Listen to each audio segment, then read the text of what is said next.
I hate to admit this to everyone, but I don't have magic. It's a good reminder that sometimes we just have to sit in it and it's okay to not be okay. Sometimes I'm like, I don't want to reread this whole book, but I just need a little hit. It's goosebump moment. It really is. It is a goosebump moment. Hi, and welcome to Romantasy Remedy. I'm Whitney.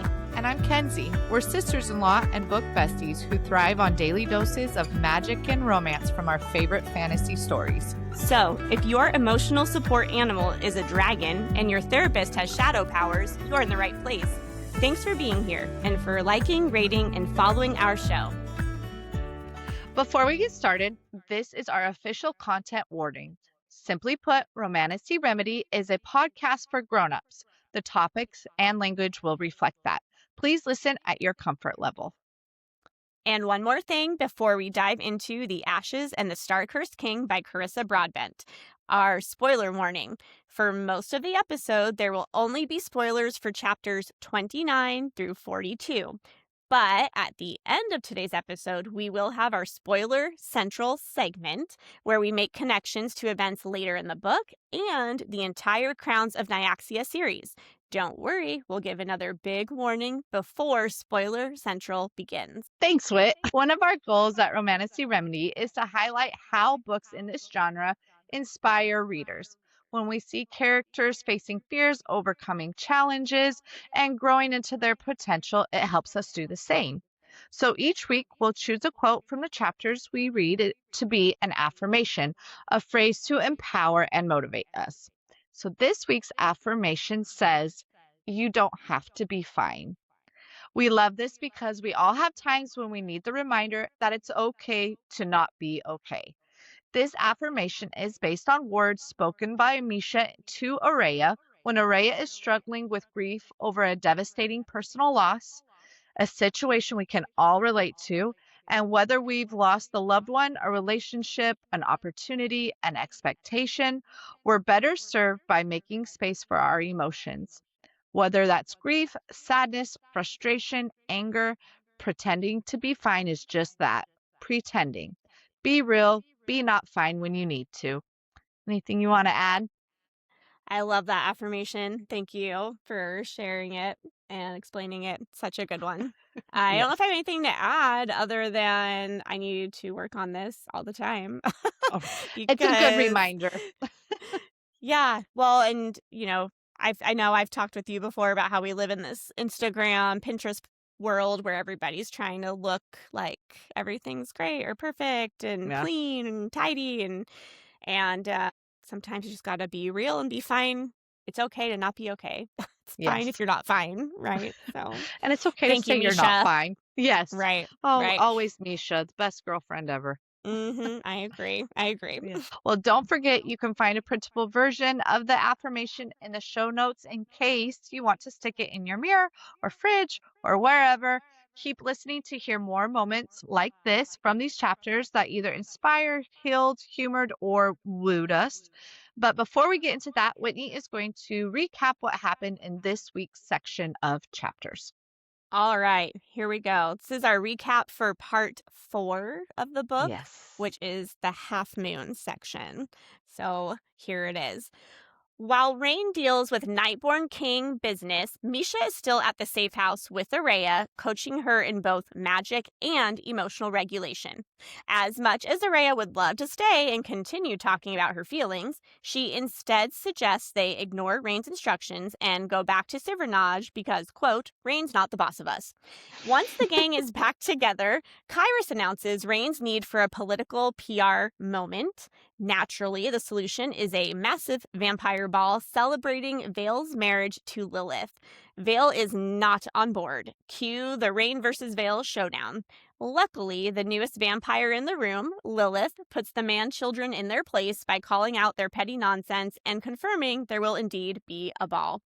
Afterwards, Rain assures Lilith she's safe in his kingdom as a turned vampire. Meanwhile, Septimus trauma dumps to Oraya over cigarillos, something about sad princes, angry goddesses, last resorts, you know the vibes. Then it's time for a ball. Rain plays the big scary king while rubbing shoulders with Simon and the Shadowborn Prince. That is until Oraya shows up with her air mark fully exposed, ruining Kyrus's styling plans. Rain then sweeps her into a dangerously sexy waltz. Oraya has all kinds of confusing feelings before Rain stumbles away at the end. Rain suddenly got a headache and finds himself outside with Kyrus. Before passing out, he puts together a disturbing picture of betrayal starring Kyrus and Septimus. Oraya senses something's wrong and is immediately knocked out. Rude. When she wakes up, she demolishes the Bloodborne guards, grabs her dad's sword, and Death Queen mode is activated. Oraya fights her way through the castle, finds Rain chained up on the upper balcony at sunrise, and frees him just as the soldiers show up. Realizing they're surrounded, Rain and Oraya do the only logical thing, tandem bungee jump off the balcony and hope Araya's brand new wings can keep them alive. Tandem bungee jump. I love it. It's so funny. Pretty much. That's how I pictured that scene, was like when someone bungee jumps off a bridge and they were just like, okay, well, off the balcony we go. So romantic. It's a good way to put it. I like it. All right. Well, that's a lot of stuff. A lot of things happened in these chapters, Kenz. I would love to know, what was your romantasy remedy in these chapters? Something, like you were saying during the affirmation, something that humored, motivated, inspired, wooed, in some way took you to book therapy. Tell me, what was it? Yes. Well, I'm going to jump right into our affirmation and talk about how it's okay to not be okay. So, at this point in the chapters, like we talked about earlier, Oraya is stuck in the safe house with Mische. Mische is such a good girlfriend because I feel like she just can see that Oraya is feeling heavy, right? And she keeps telling Oraya she needs to find her magic and stuff, and she's having a really hard time. And so she's finally just like, it's okay to not be okay. And I think this was huge for Oraya because it's revolutionary in her world, in a world that has only valued strength and survival and composure up to this point. And she spent her entire life being told her worth comes from endurance. So this was one of the first times she was given permission to be soft or vulnerable. And I love that for her. I'm going to read this quote real quick. She's talking about how Vincent has always been an instructor in her life, and how Mische is an instructor in this different way. She said, Mische had only been one half of my instruction. The other had come from Vincent, whose teaching style had been the opposite of hers in every way. Rigid commands and control to counter every instance of Mische harping on about opening one's heart and soul. So good. Mische is just so good for Oraya. Well, and I remember in Serpent, Oraya making the same comparison when Mische first started training her with magic and everything. She thought the same thing. She thought how Vincent is all about control and being really stoic, and Mische is all about being like a flower child with magic, just like free yourself. And so I think she just continues to see how different their teaching styles are, or just their personalities are. And I agree with you. I'm happy that Oraya has Mische to kind of balance out her perspective a little bit. For sure. And I like how in that, specifically in chapter 29, Oraya talked about grief was not loud, that it was quiet, and it was kind of a haunting thing for her. Sometimes when we are going through grief or pain or whatever it may be, you don't want someone to come in and ask questions in this. And she mentioned how Mische just sat there. She didn't ask questions. She didn't harp on her. She was just there. And I think it's a good reminder that sometimes we just have to sit in it, and it's okay to not be okay. Have you read, what is it called? The Grumpy Monkey to your kids? Yes, I have read Grumpy Monkey. It made me, that's like, it's a good one. Chimpanzee, and what's the gorilla's name? I was like, oh, that's who it is. Mische and Oraya. That's what I'm going to see every time I read that book. That's so funny. That's so funny. Well, and tell me if I'm wrong, but I remember Mische saying something about how magic lives close to your heart. And that just stood out to me because it almost, I mean, we've always known that Mische is this really empathetic soul, and she can she's just really good at sensing how people are doing and what they're feeling. And I think it's interesting that she says magic is closely linked to your heart and your emotions, I assume. Anyway, I Yeah. thought that was cool. No, I think it's cool because, like you said, it's a living thing because she actually helps Araya kind of unlock her magic through Mhm. this, right? And having those Mhm. feelings and sitting in those feelings and has really helped Araya kind of unlock that night fire in a different way through this. Mhm. Um, yeah. And I think it's interesting that it's Misha, who is also someone who has endured immense losses, yet has still this gentleness about her. It also highlights surviving versus actually processing. And I think sometimes we get in Yes. a survival mode instead of processing our feelings. You're reading my mind because I was just thinking a similar thought how, we I hate to admit this to everyone, but I don't have magic. But maybe there is a magic of some sort when we learn to process our feelings Yes. and Mhm. to actually feel our feelings and allow them to have that space in our lives versus pretending they're not there, stuffing them away or whatever. For And sure. in a sense, that's kind of magical, right? Because it just opens up so many doors, and I just feel like it just makes your life better. For sure. Well, and I don't know if you get in this rut. I definitely get in a rut where people are like, "Oh, how are you doing?" I'm like, "Oh, I'm surviving. I'm surviving. Mhm. Like, I'm Mhm. treading Living the water." dream. That's Yeah. my classic response. Living the dream, guys. I'm living the That's a good dream. one. I like that. And it's like, I think sometimes we have to let ourselves like process it, and it's okay not to Mhm. always be in survival mode. What would it be like if we walked around and actually said how we were feeling to everybody? So you're at the Scary. store and they're like, "Oh, how are you doing today?" I am stressed out of my mind. How are you?" It'd be so interesting. But Let I me think it tell just you about my morning so far. it just goes to show how commonplace, though, and almost culturally expected it is to just be fine, to be Right. okay. And so I love that you pulled this out from the reading that it's okay to not be okay. And this whole conversation was so beautiful between Misha and Arayas. Oh, it was. I really enjoyed it. And kind of like we talked about earlier when we were discussing the affirmation, pretending to be okay or saying you're okay when you're not is just that. And it's pretending. And that takes so much effort. And that almost takes more effort than just if you had processed something to begin with and taken the Mhm. time to process it. Now you're having Mhm. to keep up a facade that isn't real. So Mhm. I like it. Yeah, Yeah. absolutely. Well, and you can tell Araya is really struggling showing these emotions to Misha, like Yes. allowing herself to. And I think she mentions that it bothers her, especially because it's on the heels of her being very vulnerable in front of Rain. So I think in her Right. mind, she's like, oh, great. Well, first I broke down in front of Rain, and now I'm breaking down in front of Misha. What is wrong with me? So on top of grieving, she's now shaming herself for grieving and being Right. vulnerable in front of people who love her. And I just find that so relatable. Just I do.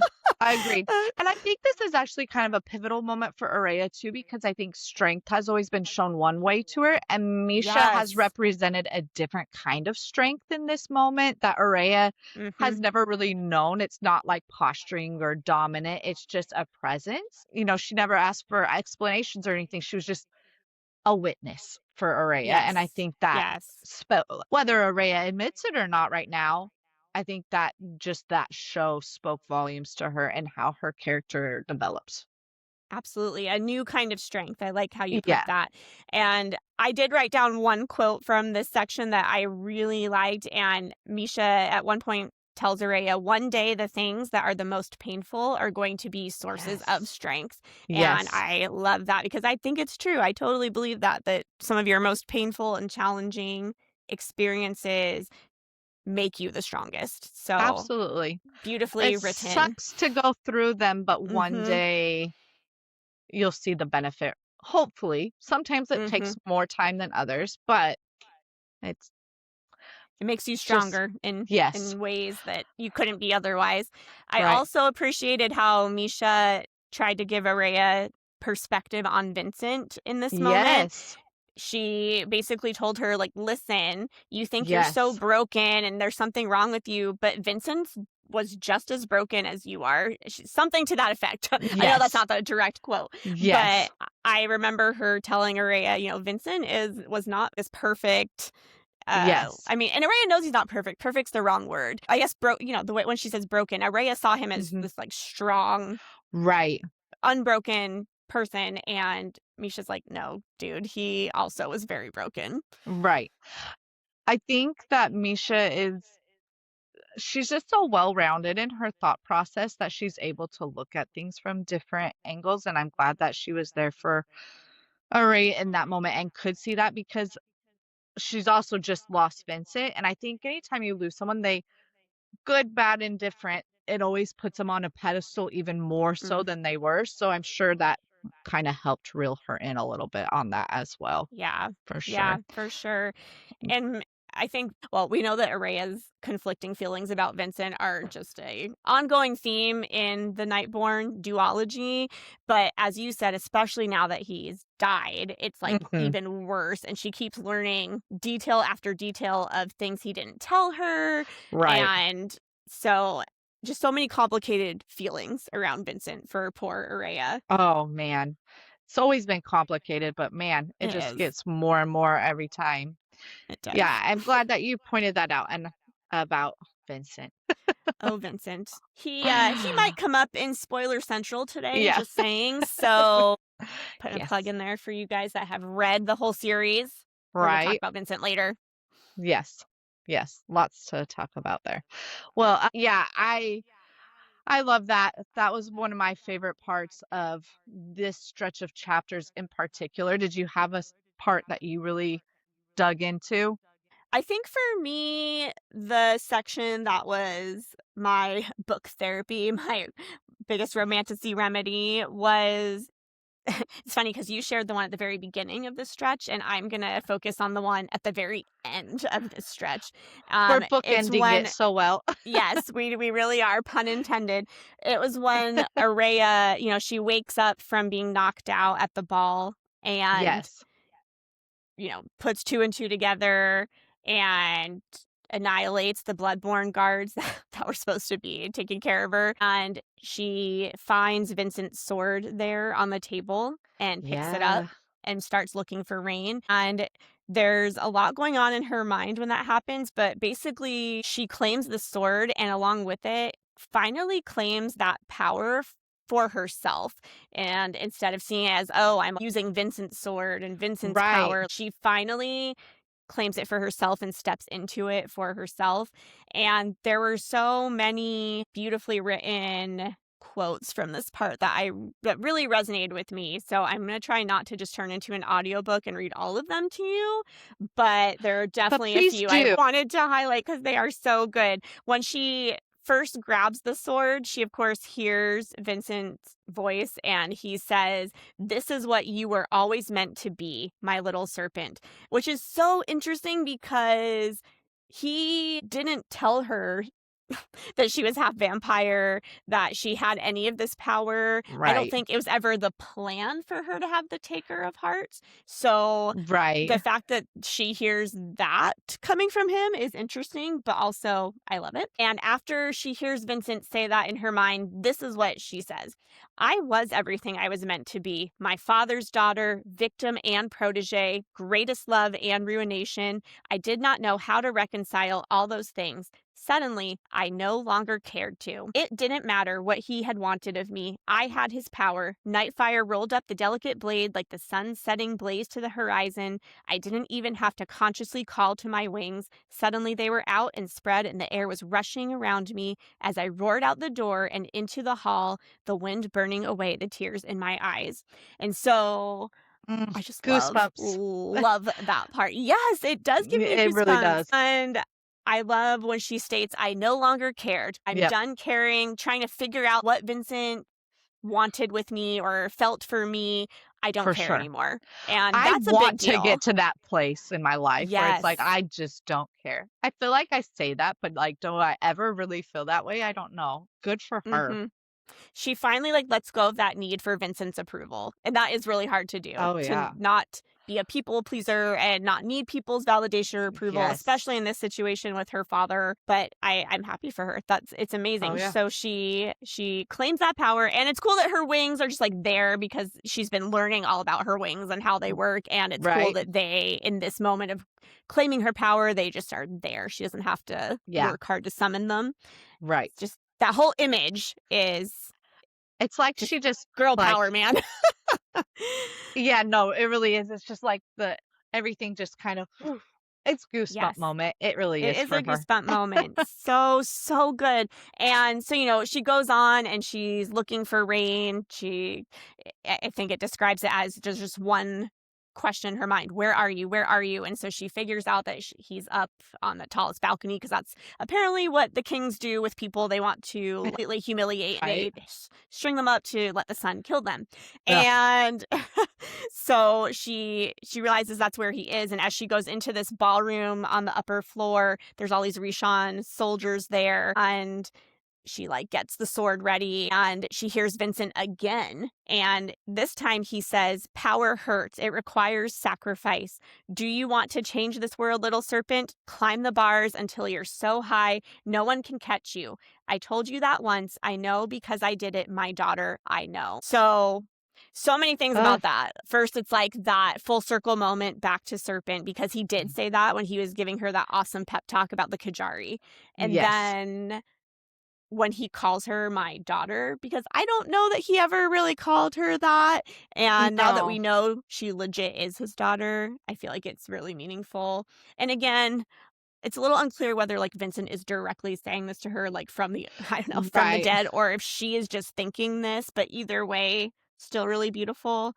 And it's such a tone shift for her to start hearing him in this way, where it's all of a sudden it's not so punitive. It's more of an encouraging tone in her head now, which is a huge mind shift for her. Absolutely.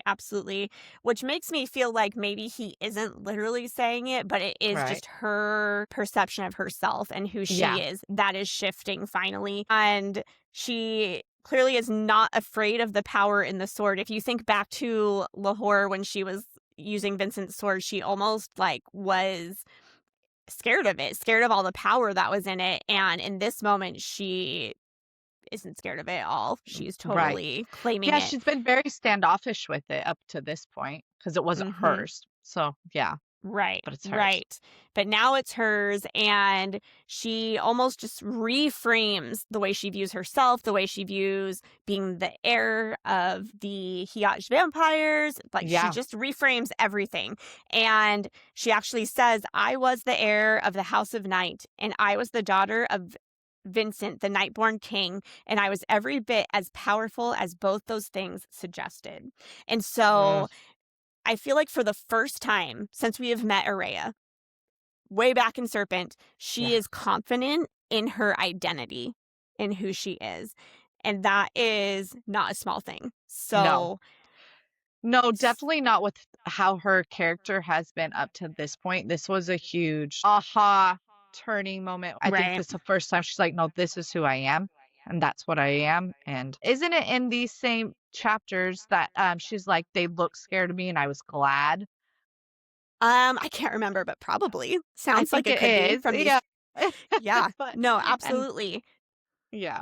But along with that, she is unstoppable. Once she reframes things and sees herself this way, she is unstoppable. She just cuts down all these soldiers and gets to Rain. And that in itself is a lesson, right, of what happens when you are confident in your identity, when you see the power that is in you, you're unstoppable, right? And so a lesson for Oraya, but absolutely a lesson for me too. And that's one of the reasons I picked it as my book therapy for this episode. I love it. I think those two go in tandem so well together too. It's like, it's okay to not be okay, but also you need to find the power and take control of it and Yeah. Yes. Yeah. I It's mean, a good. you're gonna have both of those experiences in Yeah. life, right? Yeah. So No, for sure. I love it. both can exist. Rain even says after she finishes killing off all the guards that were in that area, he's like, hell of an entrance, princess. His comedic timing is never off, which Yeah. speaking of his comedic timing, can we talk about their dance? Oh, please.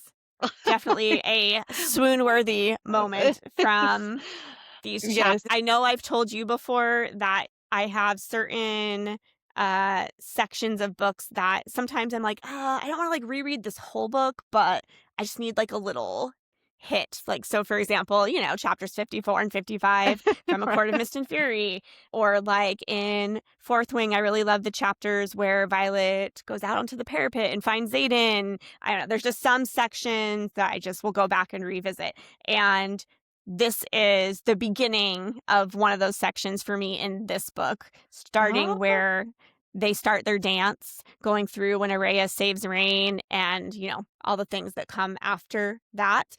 We'll talk about more next time, but I just love this section from this book. It's one of my favorites. The Well, dance kicks it off. it does. And it would never be a Rain and Araya moment without some sort of like banter to begin because, they're already in this kind of odd situation where they obviously love each other, but she's very mad and upset with him and doesn't want to admit that she likes him and all these things. And they're having to make the show at the ball, right? In front of all these other nobility from the other houses. And she's like, I'm a bad Right. dancer. I'm just going to read it because it's so funny. She's like, I'm a bad dancer.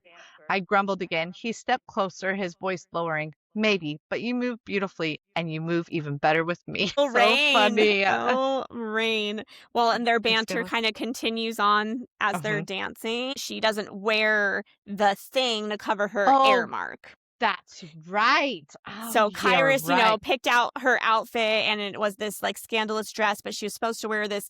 I don't know. I don't know what a It was mantle like a is. cape or Is it like a yeah, cape or a mantle is what they cardigan? Like, called it. Yes. I let's. didn't know I'm what a gonna have to. mantle was either. I'm gonna have to Google that.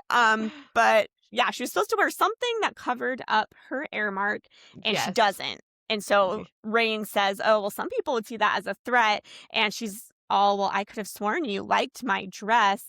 And he goes, "Oh, I do. The dress is an act of war." I was like, "Oh my gosh, you guys, I can't. I can't." Ugh, they're so funny. Well, and in the first book, he talked a lot like, "Are you gonna kill me?" There was even a part where he's like, Mm-hmm. "Are you going to kill me, princess?" And she's like, "I already did. I don't know why you keep giving me chances." The room was so loud, Yes. his voice so low, and yet I heard nothing but his words. I'd spend a lifetime at the tip of your blade, and it would have been worth it. So many swoon points. So So many many, swoon points. because he takes just those like funny moments and he just, does it so I good. think I would say that's one of Rain's best lines, actually, when he says, "I'd spend a lifetime at the tip of your blade and it would have been worth it." I think I that's one of agree. his very best chef's That needs to kiss be a daily lines. dose. Have we made that Oh, a daily dose yet? I don't If we know. haven't, we will.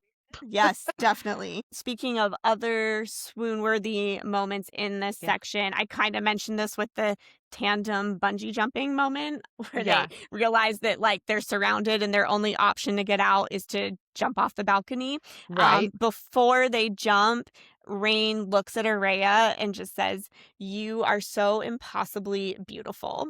And I'm like, Aw. Rain, I wonder if he thought they were going to die. So he's like, We're just well, gonna go yeah. for it. Yeah. Surprised Uh, you can just say "I love you" or something, but that's right. okay. That's Right. okay. They don't say that. They say "I hate you." We'll get to that, though. Hey, that is love language for them. For Rhea, especially. Right. Well, thinking about more of these chapters, anything for the Septimus Watch? Oh, yes, I know because you're we always on a totally Septimus Watch. well, yes, especially well, as we've talked about, his book will be out in August, The Lion The Deathless Dark. If you've read the epilogue for Fallen, as Kenzie will be doing very soon, you know Yes. why we're all right now we kind of hate Septimus when we're reading Ashes, but trust me guys, if you're working through the series, when you get to Fallen and you read the epilogue, you'll have different feelings. Anyway, Septimus Watch is happening, and here are some things to note about Septimus from this section. When Oraya returns to the Nightborn Castle with Mische and they like run into Septimus, he sees her wings and he kind of just compliments her wings and Yeah. then and says, "Oh, glad you're feeling better. Glad you're not half dead anymore." She just makes this comment that as Septimus is leaving, that it's like he doesn't have footsteps, that he is so quiet and silent. And I just think that that's an interesting characterization note, I guess. Stealthy. Well, in Yeah. most of the moments up to this point, he's always just like been there all of a sudden. Like, Yeah. like, Yeah. oh, Well, and I don't remember if we touched on this or not, but I also noticed when they were in Lahore and all of the, or some of Septimus's bloodborne soldiers were going from mhm. room to room looking for things that could have been Yes. tied to Vincent, that she makes the same comment about them. She says that they were very like stealthy and quiet. I can't remember how she described it. So Yeah. this must be like a bloodborne thing. And it makes you wonder, just makes you wonder why. Like, what is it about them that makes them so stealthy? Mm, So interesting. August. Maybe August we'll find out. Maybe we will. Also, Araya, before the ball happens, is kind of wandering through the castle as she does now because she's not scared to anymore. And she runs into Septimus in Yeah. one of the libraries, I think it is, and comments that he looks really tired. So Hmm. interesting. And that his little finger is constantly trembling. I think Yes. she's noticed that before when he's like gone to get a cigarillo. She'll notice it trembling, but she specifically says that it's constantly trembling. So I assume this is tied to the bloodborne curse and however Right. that's affecting Septimus. But then he offers her a cigarillo and she takes it and she, instead of using whatever he used to light his cigarillo, she uses her night fire, which is pretty cool. Yes. Yes. And Septimus says something about it, and she goes, "You watched me fight in the Kajari, and lighting a cigarillo is what impresses you." And then Septimus has this line that I super loved. He says, "Sometimes the little things are harder than the big things." And that's a great line. A great, Honestly, that could be an affirmation in and of itself. totally. That's what I was just going to say. Almost sounds like an affirmation. It's Yeah. so good. And so they're sitting there talking, smoking cigarillos, and he goes on to tell the story about his brother.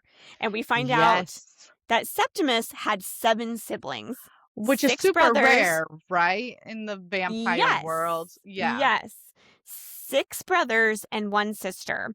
Right. And he specifically says had 6 brothers in the Right. past. So Yes.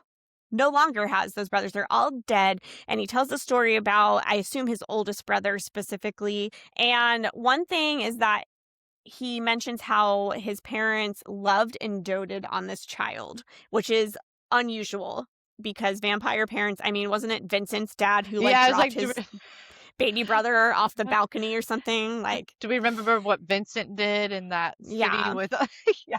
Yeah, Cool. so that is unusual. And he also comments that this brother, this prince, was the very best of us. Again, kind of unusual to hear vampires talking about their family that way. And anyway, the short version of the story is that he went on a quest to try and earn Nyaxia's favor back Right. and brought his best general with him. The general is not named in this part of the book, I but know. again, please tune into Spoiler Central for more on that.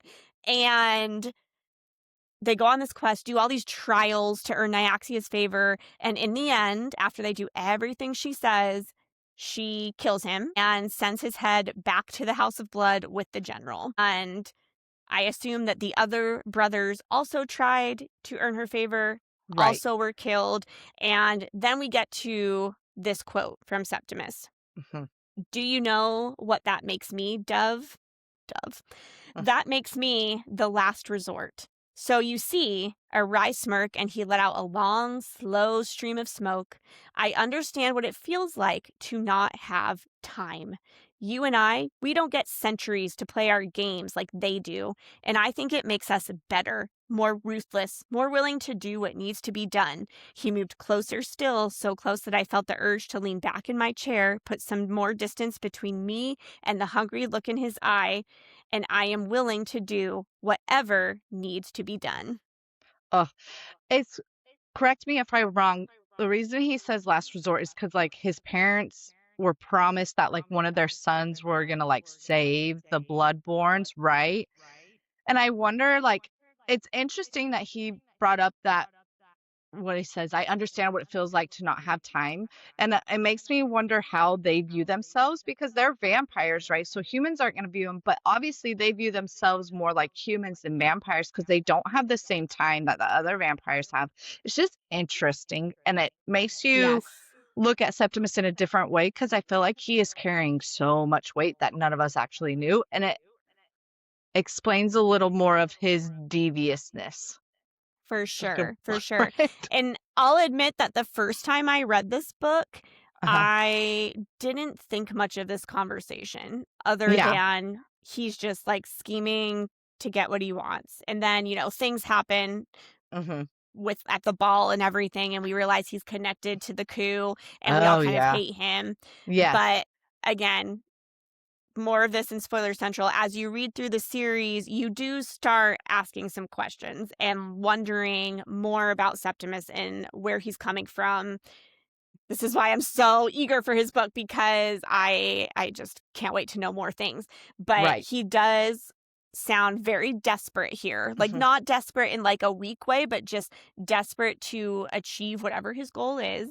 Right. And he of course wants like Araya's loyalty. That's like his end game in this conversation, but she totally denies that. She's like, "No, Right. not I interested." I So, think he actually even says, like, I actually have it here, "My bet has always been on you, Oraya, and if I have to choose, my bet will stay with you. All I ask for is loyalty." It's interesting that right. he yeah, for sure. It makes And you wonder if he was like trying to avoid her what getting wrapped up in this, like, right. It because makes me she and Rain are still trying to portray like, "Oh, I'm like the captive queen and we're not in love right. and whatever." It So, makes you wonder if Septimus knew that it was a farce or, like, I it makes you wonder where his headspace was during that. Like, did he think that, absolutely. you know yeah, Absolutely. she I was I gonna wonder if we'll find out. Like, I wonder right. if there will be, I don't know. I wonder if we'll find out. It So, will I'm yeah. He's an interesting character. He's kind of like Vincent to me, where it's, like, such a complicated character that you need to know more, but you only get, like, tidbits, which makes them even more interesting. yes. Again, I feel like Carissa Broadbent is so good at writing these characters and so good at creating these complicated, layered characters, morally Mhm. gray in all the best ways, right? Mm. Just so good. So good. So Well, that is my Septimus watch for these chapters. awesome. I'm excited to see where he comes back because he does, always will. Always will. Like Araya said, he's just always there. Don't He's see him always coming there. or Right, going. He's always there. right. Always there. And that's where we are going to end our exploration of the Ashes in the Star Cursed King for today. But before we go, let's take a moment to express gratitude to a character who we admire from this stretch of chapters. Yes, please, because I am dying to say a big thank you to Lilith, actually. We Yes. didn't focus too much on her dialogue and the parts where she was present in these chapters, but the reason I want to give her a thank you is when they're trying to get this ball planned and Vale is having a moment about it and doesn't want to do it. She is so brave. She stands up Hmm. and basically tells all of these vampire men to just shut up for a second. She doesn't even speak their language super well. Right. And she just goes, "Is this what the House of Night needs? Like, is this really what you need us to do?" And they say, "Yes, it's what we need." And she says, "Okay, then we're going to do it." And I feel like she deserves a thank you for that. She just I says, "That's agree. what you need. That's it. We're doing it." The Well, end. She's just so brave. she And is. And she shows so much bravery too in the scene where her and Rain are in the hallway and they just have that quick chat. And I think it was good for Rain too because he kind of remembered the language from was it his mom? oh, well, it's from his homeland. He's from the Homeland. same, I yeah, yeah, I not the think he same was city. He's not from Adkova. In fact, he says he's no. never heard of Adkova, but from like the same country. So they Right. speak the same language. Yeah, and I think it was good for him. I think it kind of like grounded him and reminded him of that past and previous life and whatnot. So she just really she had some major moments, honestly, in getting the ball rolling for all of them. Yeah. Yep. Yeah. Good for her. And she also was very blunt with Rain in that conversation about, oh, well, you don't like Vale, do you? And she Yes. assures him, that Vale is good to her, that she's not scared for her Yeah. life or anything. And I just admired her in these chapters. I thought she was brave and just was Yes. trying to be a team player. Yes. And I thought that was really cool. So thank Yeah. you, Lilith. Thank you, Lilith, very So much. good. Yes. Well, with that, we have reached the end of the main portion of our episode. Thank you so much for listening. Look for Romantasy Remedy on Instagram and TikTok. Check the show notes for those links, as well as links to the printable affirmation and the soundtrack playlist on Spotify. And a quick note about that, I thought it'd be fun to just mention a song that's on the playlist for this section. Yeah. And this is one that everybody knows. It's not anything obscure, by Taylor Swift, the queen herself, right? Wait, Look who? what you. Just kidding. Am I about to introduce you to Taylor Swift? No, I'm just joking. It's fine. So on the playlist, we have Look What You Made Me Do by Taylor Swift, her Reputation era. And I picture that when Oraya is kicking butt with the Taker of Hearts and killing all of the guards. Because, literally, look what you made her do. You took Rain and tried to knock her out. And I would have never pictured that, but now that is what I'm going to picture. I think if they ever make a movie or anything out of this, they should let you do the music because it would be so entertaining. It would be so fun. Be so entertaining. Yes. But yeah, that's on the Spotify playlist. Go listen to it. Be fun. Yes, check them out. I can attest. They're very good. I enjoy them. We're really looking forward to connecting with you and nerding out over all the best romantasy. So after this, we'll begin the spoiler central segment of the episode, which you shouldn't listen to if you haven't finished the entire series up to this point, including the rest of this book. We're totally those book besties where one of us reads at the normal speed and one of us reads here faster than you can winnow from here to Vilars. So since Whitney is the speed reader, I'm going to duck out while she does spoiler central. All right, you've been warned. Here come the spoilers. First, when describing her training with Mische, Oraya mentions that Mische is well read in sorcery and magical history. When you read Songbird, you learn more of Mische's backstory and why that is. She was chosen by Atraxas to be a quote-unquote bride of the sun and received all kinds of magical training as a result. At another point during Mische and Oraya's interaction during chapter 29, Mische lays her hand on Oraya's shoulder to comfort her. Oraya notices that Mische's scars are covering almost all of the exposed skin on her wrist. Then Mische says, "Don't think I don't understand what it feels like to lose something." So remember that Mische lost her magic from Atraxas during Serpent and the Wings of Night. And in Songbird, she explains that when she tries to use it, it leaves actual scars and burns on her skin. Learning her personal connection to Atraxas makes you wonder if her comment here in Ashes is not only referring to the magic being lost, but like her connection to Atraxas himself. Then Oraya asks Mische what it was like to turn. And Mische says she doesn't remember much of it, and 1 minute she's sick in the desert, and next she abruptly stops talking and shudders. I wonder if in that moment she was remembering Seisha and Seisha's death, which we know from Songbird was caused by Mische when her vampire instincts took over. Thus the shudder. As the conversation progresses, Mische ends up telling Oraya that Vincent was just as broken as everyone else. And this comment is so interesting in light of the fact that Mische and Vincent end up working together in The Fall and the Kiss of Dusk. He pretty much admits his brokenness to Mische and expresses his desire to repair the damage he caused. I'm going to read what he said to her in Fallen. Vincent said, "Do you think I don't know what this is like to lose the His voice caught. "The greatest love you've ever known? I do know this, and it was the fault of my own mistakes and no one else's." Then, speaking about Oraya and Elena, he says, "I didn't protect either of them in life, not the way I should have, but I will be damned if I don't protect them now."